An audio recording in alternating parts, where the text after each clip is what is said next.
বন্ধু দোস্ত আহবাব কোরআন শরীফটা আপনার মাথার কানির দাঁড়ায় যাবে। এবার দুইজন ফেরেশতা আর কোরআন শরীফ দুইজনে মোকাবেলা করবে। টাস টাস করে বাবা আমার কবরের ভেতরে জবান খানা কোরআন শরীফের খুলে যাবে। কোরআন শরীফ ডাক দিয়ে বলবে, মালিক আল্লাহ, এই বান্দা কোরআন শরীফ পড়তে পারে নাই, কোরআন শরীফটা মহাব্বত করছে, বুকের ভেতরে জড়ায় ধরছে, কোরআন শরীফ হাতাইছে, মহাব্বত করছে। আল্লাহ, এই বান্দারা শেখ মোহাম্মদ আলী নুরানি হিফজুল কোরআন মাদ্রাসায় মাহফিলের বয়ান শুনছে। মালিক, ওই বান্দার জন্য আমি কোরআন শরীফ সুপারিশ করব। আল্লাহ, তুমি একটু আমার কোরআন শরীফ আমার জবানটা খুলে দাও, ওই বান্দার জন্য আমি সুপারিশ করব। এই ফেরেশতা দুইজনের ওই বান্দার জন্য আমি কোরআন শরীফ জবাব দিয়ে দিব। কোরআন শরীফ আমি জবাব দিয়ে দিব এই বান্দার জন্য। ইজা উজিয়াল মাইয়িতু ফি কবরি জা আল কোরআনু ইনদা রাসি। কোরআন শরীফটা আপনার মাথার কানিতে এসে দাঁড়ায় যাবে। আল্লাহু আকবার কোন। বিশ্বাস হয় আপনাদের বাবা? বন্ধু আমার, ফেরেশতা দুইজন কিন্তু আপনার কাছে ছল জব করতেছে, কোরআন শরীফ মাথার কানি। কোরআন শরীফ বলতেছে, এই আপনার বাড়ি কোথায়? সুবহানাল্লাহ কোন না। কোরআন শরীফ ডাক দিয়ে কয়, এ ভাই আপনার বাড়ি কোথায়, আপনার নামটা কি একটু আপনি বলেন না। দুইজন ফেরেশতা ডাক দিয়ে কয়, আমরা হলাম আল্লাহর পাঠানো দুইজন মুনকারির ফেরেশতা। তুম কোন হো, তুমি কে? কোরআন শরীফ কয়, আমি হইলাম আল্লাহ তাআলার পাঠানো কিতাব, আল্লাহ তাআলার কোরআন শরীফ। আপনি এখানে কেন? আপনি একটু দূরে যান, এই বান্দাকে একটু জিজ্ঞাসা করি। জিজ্ঞাসা করার জন্য আল্লাহ পাঠাইছে, এই মুহূর্তে বান্দাকে দাফন করছে। আল্লাহু আকবার কোন। কোরআন শরীফ ডাক দিয়ে কয়, এ ভাই জিবরাইল, এ ভাই ফেরেশতা, এ মুনকারির ফেরেশতা, ওই বান্দা কোনো কিছু জবাব দিতে পারবে না। যদি কোনো প্রশ্ন করতে হয় আমি কোরআন শরীফকে করো, ওই বান্দা আর সমস্ত প্রশ্নের জবাব আমি কোরআন শরীফ যথেষ্ট। দোস্ত আহবাব, কোরআন শরীফটা আপনার জন্য সুপারিশকারী হয়ে যাবে। এই কোরআন শরীফ বাবা আজকে কথা বলে না, এই কোরআন শরীফটা আপনার জন্য সুপারিশকারী। এবার যখন বান্দা ফেরেশতা মাথার কানির থেকে ঘুরিয়া যায়, মাথার কানির প্রশ্ন করছে, মাথার কানির যায় এক ফেরেশতা আর এক ফেরেশতা কয়, আর ফেরেশতা এই বান্দার মাথার কানির জিজ্ঞাসা করলাম কোরআনের বাধা। কিসের বাধা? কোরআনের বাধা। এই বান্দার কাছে একটু ডান হাতের পাশে গেছে, ডান হাতের পাশে যখন জিজ্ঞাসা করছে, ও বান্দা একটু তোমাকে সল জব করতে চাই, ডান পাশে যাইয়া দেখে, ও বন্ধু আমার 5 ওয়াক্ত নামাজ আপনি কষ্ট করে ফেলছেন।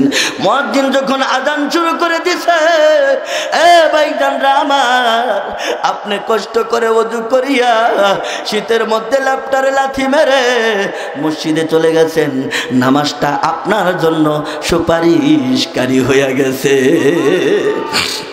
কেমনে করে বাবা আমার সুপারিশকারী হয়ে যায়? ওই নামাজ আজকে দেখা যায় না। নামাজটা ওই দুইজন মুনকারির ফেরেশতাকে ডাক দেয়, কয়, ও ফেরেশতারা যাও যাও যাও, তুমি যদি কোনো প্রশ্ন থাকে আমি নামাজ তার আমল, নামাজকে তুমি আমাকে জিজ্ঞাসা করো, ওই বান্দার জন্য আমি সব প্রশ্নের জবাব দিয়া দিলাম।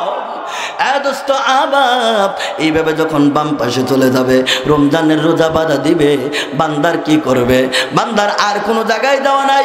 ওয়ারিজিলাইহি, বান্দার তখন পায়ের কানির যাবে। আল্লাহু আকবার কন্যা।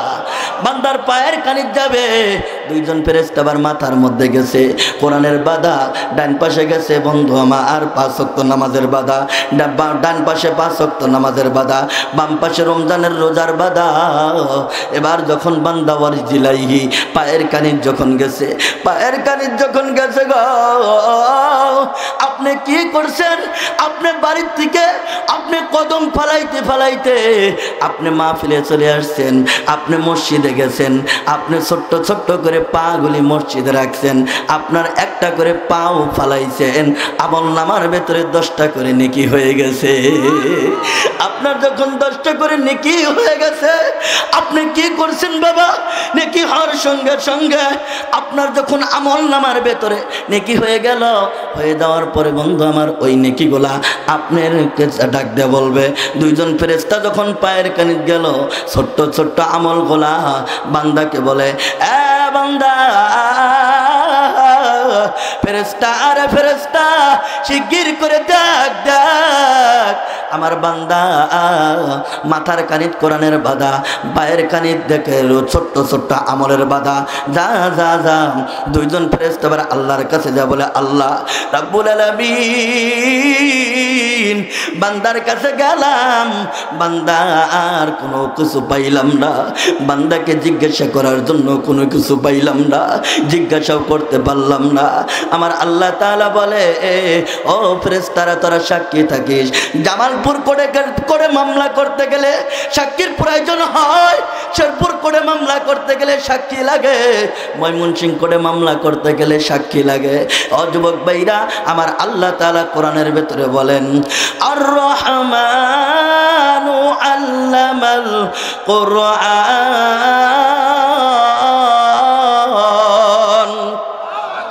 খালাকাল ইনসানু আল্লামাহুল বায়ান।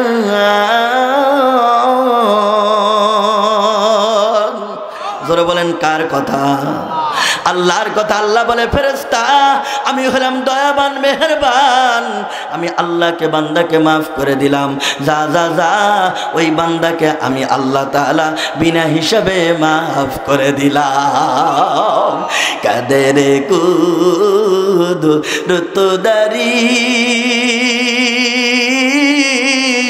हर से खाही अकुनी, याद रखो जिंदा हरा मुर्दा कुनी, याद रखो मुर्दा हरा जिंदा कुनी। যুবক ভাই, যার যার আমল দিয়া বাবা তার তার কবরের ভেতরে যাইতে হবে। বাপজির আমার ভাইজানরা, যার যার আমল নিয়ে তার তার কবরের মধ্যে যাইতে হবে। বাপজির আমার ভাইজানরা, ও পর্দার অন্তর আড়ালের মা, আমি একটা আয়াত পড়েছি, বন্ধু আমার, এই আয়াতের ব্যাখ্যাটা হচ্ছে, যেই মাটি দিয়ে তোমাকে সৃষ্টি করছে, ওই মাটির ভেতরে আবার তোমাকে রাখা হবে, এই মাটির থেকে আবার তোমাকে জিন্দা করা হবে। কথা বলেন ঠিক কিনা? দোস্ত আহবাব, এমন কোন লোক আছেন যে হুজুর আমি কিয়ামত পর্যন্ত বেঁচে থাকবো, মরবো না, এমন লোক আছেন নাকি? আছেন? এমন লোক আছেন? না বন্ধু আমার, নাই। বাপজি আমার ভাইজানরা, আপনি একটা ঘটনা বললে আপনি বুঝতে পারবেন কবরটা কার জন্য জান্নাতের গর্ত হয়, কার জন্য জাহান্নামের গর্ত হয়। আল কবরু রাউজাতুম মিন রিয়াজুল জান্নাহ আও হুফরাতুম মিন হুফারিন নার। কবরটা বাবা কার জন্য জান্নাতের গর্ত, কার জন্য জাহান্নামের গর্ত। বাপজি আমার ভাইজানরা, কত মানুষ আজকে কান্দে, ও হুজুর আমার সন্তানটা মারা গেছে, আমার সন্তানের জন্য দোয়া করেন, ভূমিকম্প হইয়া মারা গেছে হুজুর। কত মানুষ আজকে হাহাকার করতেছে, কান্নাকাটি করতেছে। বাপজির আমার ভাইজানরা, বকশীগঞ্জ থানার মানুষ, ও পর্দার অন্তর আড়ালের মা, আমি মাহমুদুল হাসান রংপুরি হাতে ধরে পায়ে ধরে বলে যাই, যুবক ভাই, আপনি যদি একটা ছেলেকে আলেম বানাইতে পারেন, একটা কোরআনের হাফেজ বানাইতে পারেন, আপনার কি মনে চাই না আপনি একজন কোরআনের আলেম বানান, কোরআনের হাফেজ বানান?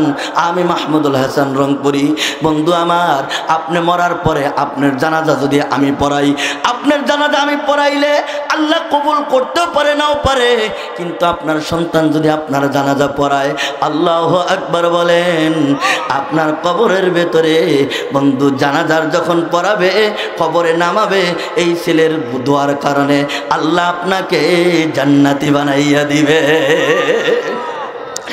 বাবজির আমার ভাইজানরা, আপনার লাশটা নিয়ে যখন সামনে নিয়ে যখন আপনার সন্তান জানাজা পড়াবে, ওই সন্তান যখন নিয়াত করবে আল্লাহু আকবার, নিয়াত করার সঙ্গে সঙ্গে তার চোখ দিয়ে অজরে জর জর করে পানি ফেলাইয়া দিবে। আবার আল্লাহ তাআলা ডাক দিয়া কয়, ফেরেশতা রে ফেরেশতা, আমার বান্দা জানাজা পড়ায় চোখের পানি কেন পড়ে? ফেরেশতারা আল্লাহকে ডাক দিয়া কয়, আল্লাহ আপনি কি জানেন না এই ফেরেশতা কি জন্য কান্দে?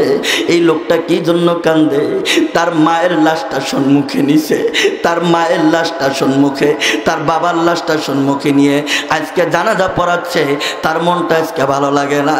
আবার আল্লাহ তাআলা জিবরাইলকে ডাক দিয়ে কয়, জিবরাইল ফেরেশতা জিবরাইল, ওই কোরআনের হাফেজকে কানতে বন্ধ কর, চোখের পানি ফেলাইতে বন্ধ কর।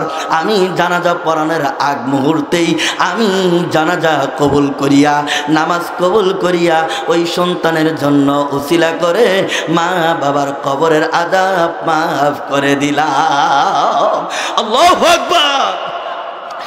বন্ধু আমার বাপজিরা ভাইজানরা, আল কবরু রাউজাতুম মিন রিয়াদুল জান্নাহ আও হুফরাতুম মিন হুফারিন নার। কবরটা বাবা কার জন্য জান্নাতের গর্ত হয়, কার জন্য জাহান্নাম হয়? এ দোস্ত আহবাব, ও পর্দার অন্তর আড়ালের মা, মাগো আপনার কি মনে চায় না আপনি খাদিজার মতো জীবনটা গঠানোর জন্য? আপনার কি মনে চায় না আম্মা জান আয়েশার মতো জীবনটা গঠানোর জন্য? এ বন্ধু আমার, একটা লোক উঠবেন না বাবা। এ বন্ধু, ওই যে রমজান মাস সবচেয়ে ময়মনসিংহ বিভাগের মধ্যে, এ বন্ধু আমার জামালপুর শেরপুর, আপনাদের কথাই বলতেছি, বাবারা মেয়েদেরকে বেশি আদর করে আর মেয়েরা বাবার ভক্ত বেশি হয়। কথা বলেন ঠিক কিনা? ঠিক কিনা বলেন? বাবারা সবচেয়ে মেয়েদেরকে ভালোবাসে। এ বাবা, মেয়েরা সবচেয়ে বাবার ভক্ত বেশি হয়। কথা বলেন ঠিক কিনা? পয়গম্বর আরবি সাল্লাল্লাহু আলাইহি সাল্লাম যখন মৃত্যুবরণ করেছে, হঠাৎ করে একদিন ফাতেমা রাদিয়াল্লাহু তাআলা আনহা স্বপ্নের ভিতরে দেখতেছে আম্মা আব্বাজান আমার ঘরের ভিতরে অন্ধকারের ভিতরে কে যেন তালাশ করতেছে, তালাশ করে। হঠাৎ করে যখন ফাতেমা ডাক দিয়ে কয়, আব্বা গো আব্বা, আপনি এখানে কি তালাশ করতেছেন, কি খোঁজেন আপনি? স্বপ্নের ভিতরে দেখতেছে, কানটা লাগায় শোনো যুবক, একটা কানও এদিক সেদিক দিবা না, মনটা বাবা এদিক সেদিক দিবা না। কবরের কথা বলছি, আমার কবরটা কার জন্য জান্নাত হয়? এ বাপজির আমার ভাইজানরা, এই ফাতেমা রাদিয়াল্লাহু তাআলা আনহা এবার যখন বলতেছে, আব্বা আপনি ঘরের ভেতরে কি তালাশ করেন, কি হয়েছে আপনার? এবার কয়, আম্মা গো আমি তোমাকে তালাশ করতেছি, আমি তোমাকে তালাশ করি। কি জন্য আপনি তালাশ করেন? কি জন্য? কয়, আপনি এতদিন ধরে আলীর দস্তরখানের ভেতরে খানা খাও, আগামীকালকে আমার দস্তরখানের ভেতরে তোমার খানা খাইতে হবে। আল্লাহু আকবার বলেন।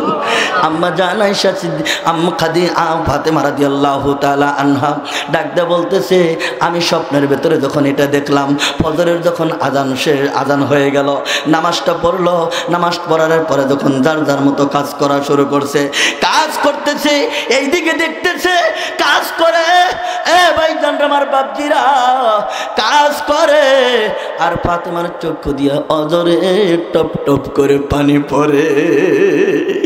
কাজ করে আর পানি পড়ে। কেমনে পানি পড়ে? কাজের ভেতরে কোনো মন বসে না, কাজের ভেতরে কোনো মন বসতেছে না। হাসান হোসাইন দুইটা ভাই গলা ধরায় ডাক দেখায়, মা গো ও মা তুমি কান্দো কেন, কি হয়েছে? মা গো একটুখানি বলো না তোমার কি হয়েছে, একটুখানি বলো। ফাতেমা দুইটা বড় চোখের পানি বের করে দেয়া কর, না বাবা আমার কিছু হয় নাই। যুবক ভাই জানতে চাই, আমাদের মা যদি কান্দে আমরা জিজ্ঞাসা করব কিনা, মা তুমি কান্দো কেন, কি হয়েছে? বাবা কি তোমাকে কোনো মুখ করছে কিনা? হাসান হুসাইন দুইটা ভাই মারে গেলে ও গেলে চুমু খায় আর মাকে বলে, মা গো মা তুমি বলো গো তোমাকে কি হয়েছে, তুমি কেন কান্না করতেছো? এবার ডাক দা বলতেছে, কয় না না না কিছু হয় না। হাদিস শরীফের ভিতরে আসছে, যখন সন্তান যখন কাজের ভিতরে যদি ডিস্টার্ব করে, তাহলে নানার কবরের পাশে যায় পাঠায়া দেয়, নানার কবরের মধ্যে পাঠায়া দেয়, যা যা যা তোর নানার কবরে যা, তোর নানার কবরে যা। যুবক ভাই, হাসান হোসেন যখন নানার কবরের পাশে গেছে, ওই দিনকার দেরি করে নাই, নানার কবর পাশ থেকে একটা এলান আসছে। এলান আসিয়া বলতেছে, হে নানার গোলামেরা, হে নানার সাহাবীরা, হে নানার গোলামরা, হে নানার নাতিনরা, আর তোরা দেরি করিস না, কবরের পাশে আর দেরি করিস না, শিগগির করে তাড়াতাড়ি তোরা মায়ের পাশে দৌড়াইয়া যা, মায়ের মুখটা তোরা ঠিক মতো দেখিয়ে নি, মা আর দুনিয়ায় বাঁচবে না, যা রে যা, বাড়িতে যা, তোর মায়ের মুখটা দেখে নি। আল্লাহু আকবার। যা, শিগগির করে তাড়াতাড়ি যা, তোর মায়ের মুখটা দেখে নি। দুইটা বাচ্চার এক সেকেন্ড দেরি করলেন না, না দেরি করে দৌড়াইয়া গেলেন বাড়িতে। মা গো, ও মা, আমরা শুনতে পারছি, মা আপনি কি জন্য কান্দেন মা? আমরা শুনতে পারলাম নানার কবরের পাশে যাইয়া আপনি বলে আর দুনিয়ায় বাঁচবেন না। আমাদেরকে কে গোসল করাইয়া দিব, কে আতর সুরমা লাগাইয়া দিব, কে আমাদেরকে মহাব্বত করব? এ যুবক ভাই, জানি না রে, এইখানে কার জানি আব্বা নাই আম্মা নাই। হাসান হুসাইন মায়ের গলা ধরে কান্দে আর ডাক দেয়, কয় মা গো, তুমি ইন্তেকাল করবে, মারা যাবে, আমরা কাকে মা বলে ডাকবো? এ যুবক ভাই, বাস্তব একটা ঘটনা বলি। আমি এখানে আসছি জামালপুর শেরপুরের এলাকায়।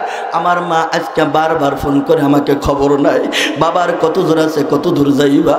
আমি বলি, মা গো, ও আম্মু, আপনি টেনশন করিয়েন না, ভালোভাবে আসছি। বারবার আমাকে ফোন করে। হঠাৎ করে একদিন যখন আমি, এ বন্ধু আমার, ওই ঠাকুরগাঁও থেকে মাহফিল করে যখন বাড়ির দিকে রওনা করলাম, করার পরে আমি রাত 3টার সময় যখন বাড়িতে গেছি, যাওয়ার পরে দেখলাম মায়ের ঘরের দরজাটা খোলা, স্ত্রীর দরজা বন্ধ। মাকে একবার যখন একটা ডাক দিছি, মা, ও মা, তুমি কি ঘুমাও নাই? মা ডাক দিয়া বলতেছে, বাবা মাহমুদুল হাসান, না না না, আমি ঘুমাই নাই, ঘুমাই নাই। মাকে বললাম, মা গো, আপনি কেন ঘুমান নাই?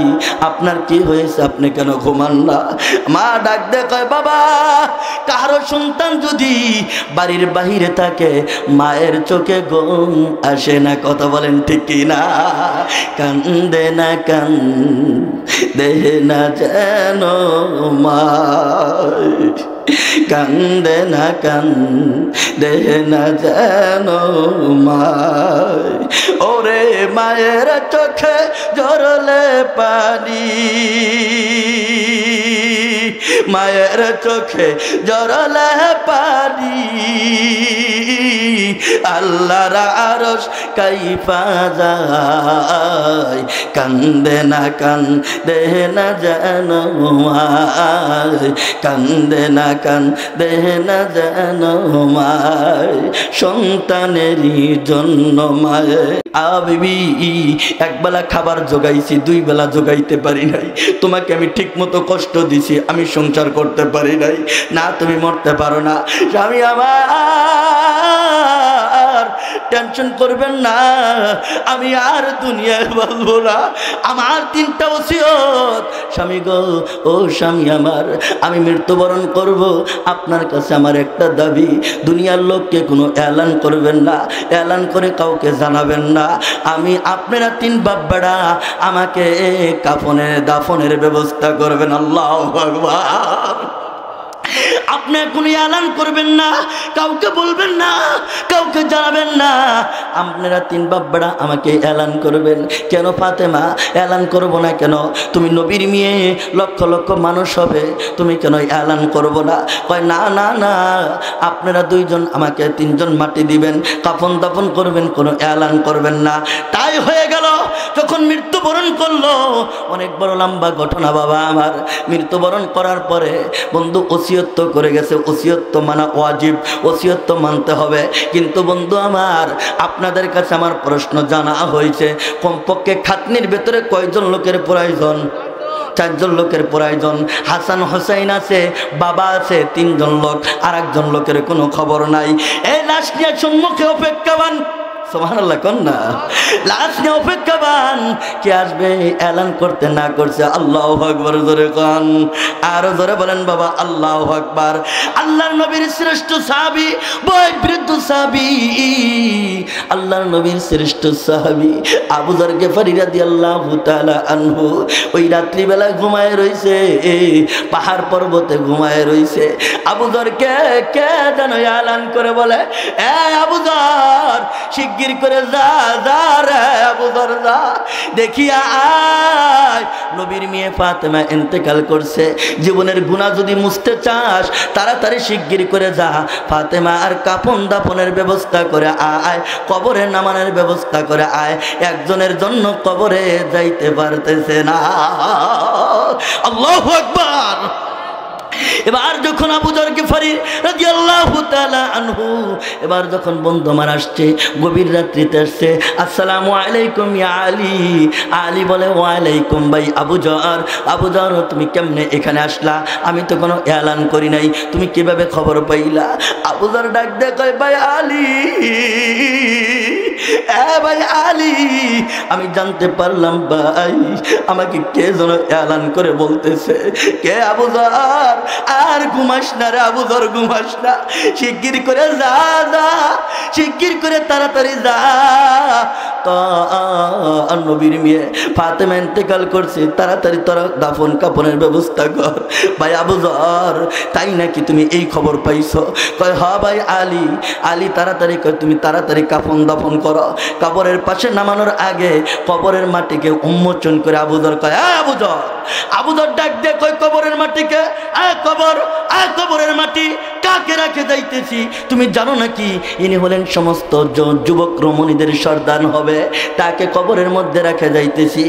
কবরের মাটি সাবধান, ওর সাথে যেন ভালো ব্যবহার হয়, এর সাথে যেন খারাপ ব্যবহার না হয়।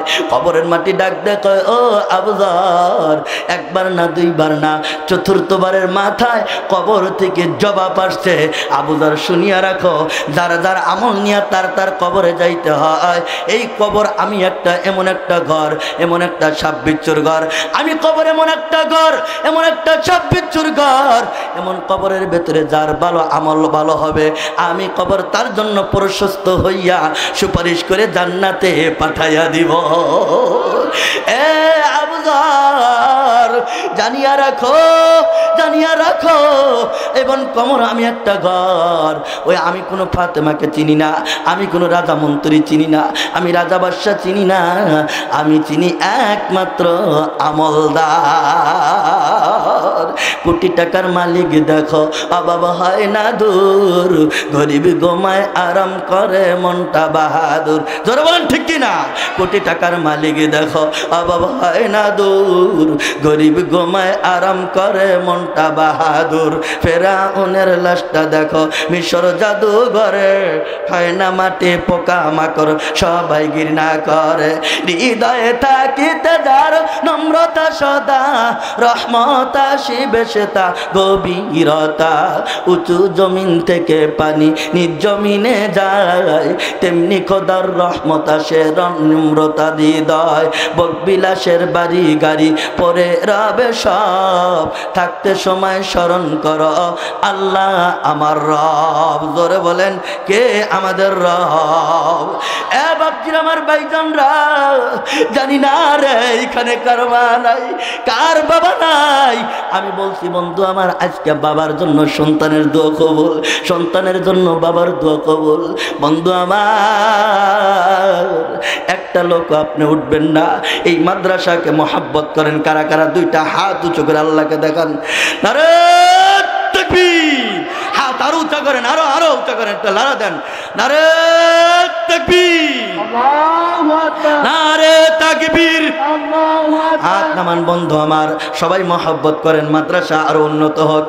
যুবক ভাই, ছাত্র অনেক ঘরের ভিতরে জায়গা হয় না। আপনারা কে কত মহব্বত করতে পারেন?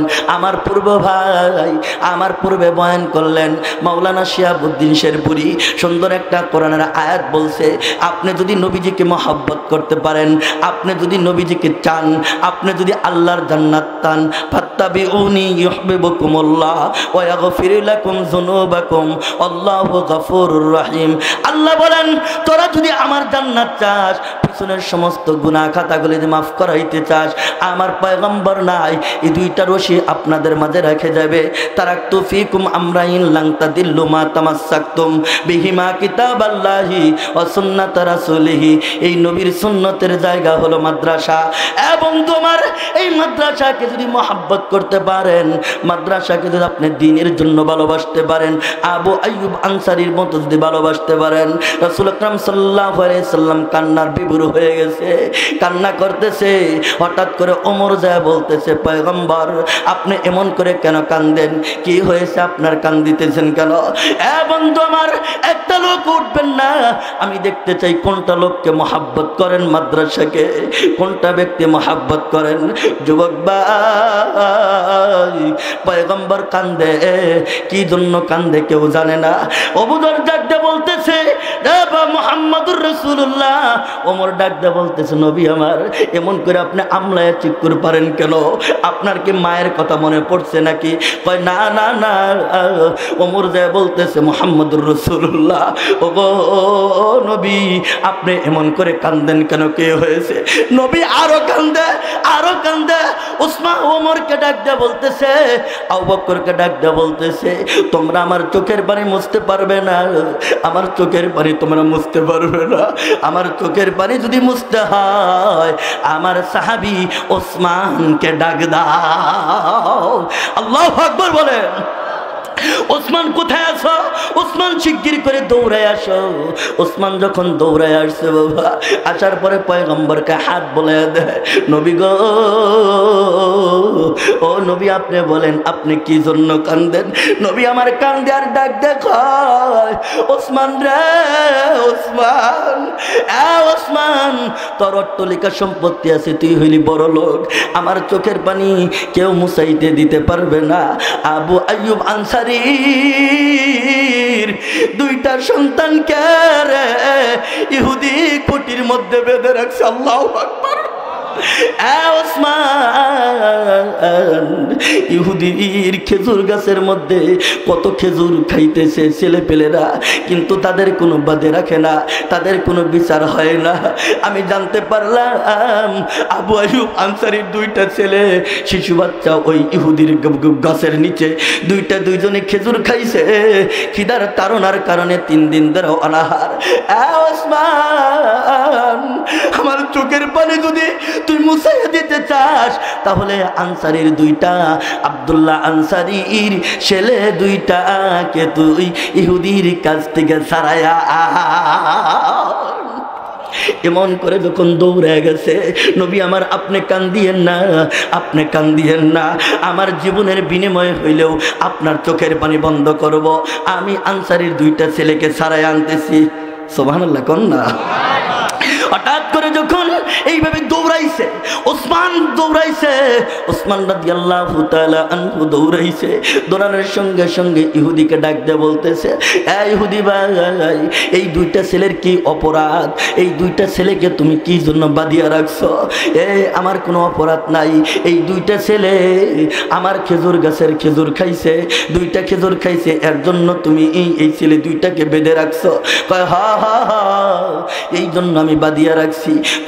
কত খেজুর না পড়ে যাইতেছে, নষ্ট হয়ে যাইতেছে, এই দুইটা খেজুরের জন্য শিশু বাচ্চা দুইটাকে বাঁধিয়া রাখছো? কয় হা বাঁধিয়ে রাখছি, এই দুইটা ছেলেকে তুমি ছেড়ে দাও। ওসমান যখন এই কথা বলছে, ইহুদি ওসমানকে ডাক দেখ, ওসমান, ওসমান ছাড়বো না, ছাড়তে পারি, শর্ত আছে। এই যে সবচাইতে তোমার বড় যেটা খেজুরের বাগান, এই খেজুরের বাগান যদি আমাকে দিতে পারো, তাহলে আমি দুইটা বাচ্চা ছেড়ে দিব। আল্লাহু আকবার। ওসমান ডাক দিয়ে কয়, ভাই ইহুদি, ইহুদি এটা কেন রে?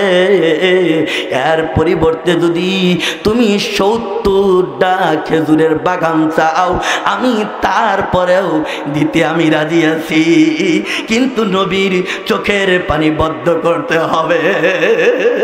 আল্লাহু আকবার। ভাই ইহুদি শিগগির করে তাড়াতাড়ি কর, তাড়াতাড়ি কর, বাচ্চা দুইটাকে ছেড়ে দে, আমি শিগগির করে তোরে লেখা দেই। এই আমি খেজুরের বাগানটা লেখা দিলাম। এ দোস্ত আবাব, ওসমান রাদিয়াল্লাহু তাআলা আনহু তার জীবনের সব কিছু যা কামাই করছে, যা ছিল সব রাসূলের দরবারে বিলীন করে দিছে। আমি মাত্র 5টা মিনিট সময়, এ বন্ধু আমার, আপনাদের মাঝে আমি মুসাফির মানুষ, অনেক দূর থেকে আসছি বাবা আমার, একটা লোক উঠবেন না, আমার হাতটা আপনার পায়ের মধ্যে দিয়ে যায়। ওসমানের জন্য যদি জান্নাতটা পেতে চান, এ বন্ধু আমার, আলীর সাথে যদি জান্নাত চান, ওমরের সাথে যদি জান্নাত চান, আবু বকরের সাথে যদি জান্নাত চান, আবু বকর রাদিয়াল্লাহু তাআলা আনহু ওসমান, ওমর, আলী 4 জন সাহাবীকে বললেন, ও সাহাবী, যুদ্ধের ময়দানে যাইতে হবে, তোমরা আমার জন্য কি কি আনছো? ওমর কয়, হুজুর আমি অর্ধেক নিয়ে আসছি আর অর্ধেক বিবি বাচ্চার জন্য রাইখা আসছি। বাবা আলী তুমি কি নিয়ে আসছো বলো? কয় অর্ধেক নিয়ে আসছি, অর্ধেক বিবি বাচ্চার জন্য রাখছি। এ বাবা আবু বকর, বাবা তুমি কি নিয়ে আসছো বলো? আবু বকর কয়, ইয়া রাসূলুল্লাহ, ইয়া হাবিবাল্লাহ, আমার বাড়িতে আমি একটা কোনো কিছুই রাখি নাই, আমি সব আপনার কাছে উপস্থিত করছি। দোস্ত আবাব, পয়গম্বর আবু বকরকে জিজ্ঞাসা করলেন, আবু বকর তুমি যে কিছুই করলা না, বাড়িতে রাইখা আসলা না, খাওয়ার কি কোনো ব্যবস্থা করবে না? আবু বকর ডাক দিয়ে কয়, ইয়া রাসূলুল্লাহ, ইয়া হাবিবাল্লাহ, আমার বাড়িতে কোনো কিছু লাগবে না গো নবী আমার, একটা জিনিসের প্রয়োজন, সেই জিনিসটা আমি রাইখা আসছি, আমি স্বয়ং আমার বাড়িতে আমার আল্লাহ এবং নবীকে রাইখা আসছি। আল্লাহু আকবার। এ দোস্ত আবাব, মাত্র আমি 5টা লোক চাই হুজুর।